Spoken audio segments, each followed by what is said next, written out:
All right, here we go. Right in here. Here we go. Here we go. Here we go. Try that again. Here we go. Right in here. Right in here. Here we go.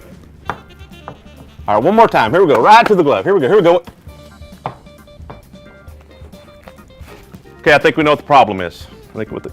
Obviously, you can't throw. Hi, and welcome to Prep Rally, our weekly show dedicated to prep sports in Northwest Arkansas. I'm your host, Chip Souza, the sports editor of the Northwest Arkansas Democrat-Gazette. The weather this week has been spectacular, and so has the play on the diamonds and on the soccer pitch. We have a lot of ground to cover today, so we'll start off with softball, where several teams in Northwest Arkansas are enjoying terrific seasons so far. In Class 7A, there's a logjam atop the standings in the 7A West with 3 teams in a dogfight for the conference title. On Monday, Van Buren knocked off Rogers High, handing the Lady Mounties their first conference loss. Then on Tuesday, Bentonville High's Maddy Prough struck out 16 batters to lead the Lady Tigers to a 7-0 win over Bentonville West. Last week had to be a very toiling, very taxing week on you. What was it like getting back on the home ground and getting back in your pitching groove? It was comforting.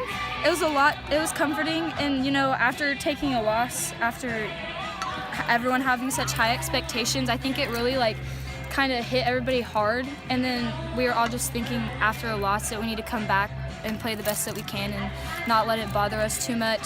So I think coming back and playing a home game the next week really helped with our nerves a lot, because we know that we have the home field advantage.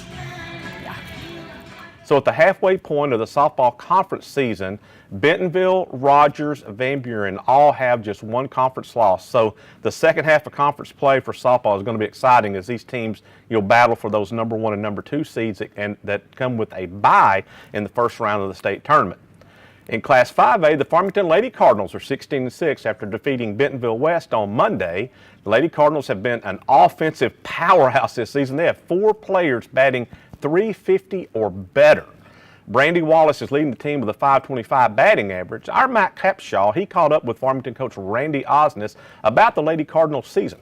We've got our pitchers back now as far as we've got a staff of 5.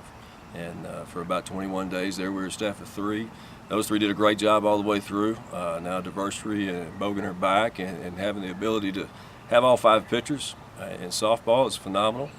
But like I said, it all starts with defense, and we've played really good defense, and just really proud of the kids to this point in the season.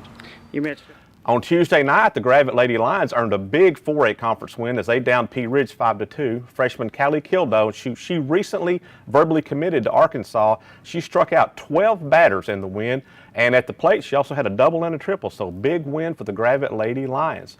Well, there is some great softball in the region this year. There are several teams that are likely to make deep postseason runs as we get toward the end of the spring season.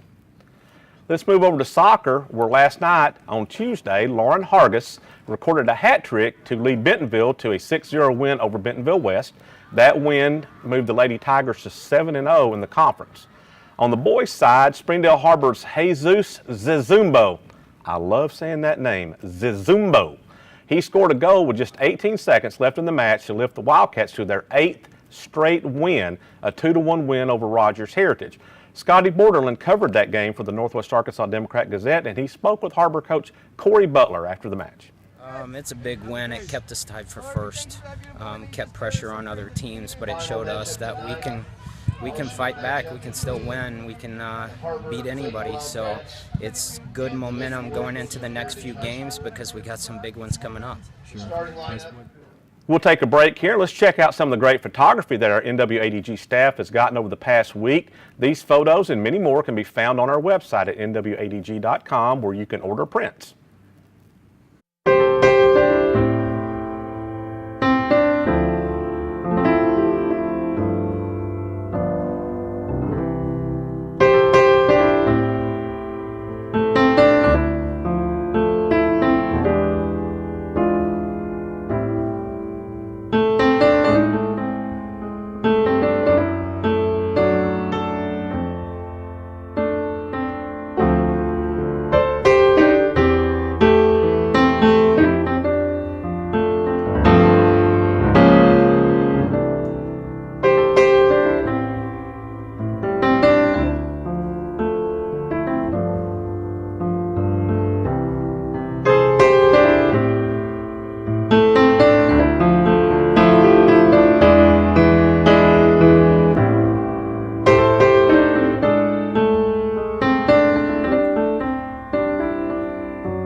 We'll shift our attention to baseball now, where there is no team in the 7A West that's been hotter than Fayetteville. I mean, the Bulldogs now sit alone atop the conference standings at 7-1.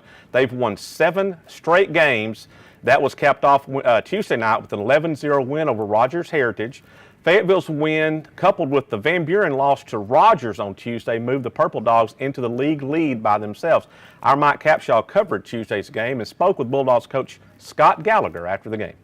All right, here with Coach Scott Gallagher, Fayetteville Bulldogs. Winners of 7 straight now in 7A West play, Coach. That's got to feel good after the offseason you guys, or preseason you guys had. Yeah, no, it does feel good. We got tough games ahead, so we got to stay focused in. But I'm really proud of their focus the last 3 weeks or so. They've really come to the ballpark really ready to go every single week. The bats look like they've been going, especially the last 2 days. But of course, your pitching's been extra solid. Your starters. Yeah, so pitching's kind of been our thing the last 3 weeks, and then the bats have come along a little bit. I mean, we did a good job of not over swinging this week. I mean, that was the big thing. Also on Tuesday, Bentonville stayed on Fayetteville's heels after winning an 11-10 slugfest with Springdale High to sweep that series. Rogers earned a huge win on Tuesday night. They beat Van Buren 5-1. Senior Mason Mitchell, he allowed just 6 hits and struck out 7, so a big win for the Mounties on Tuesday night. Dropping down into Class 4A, Shiloh Christian, they are the defending 4A state champions.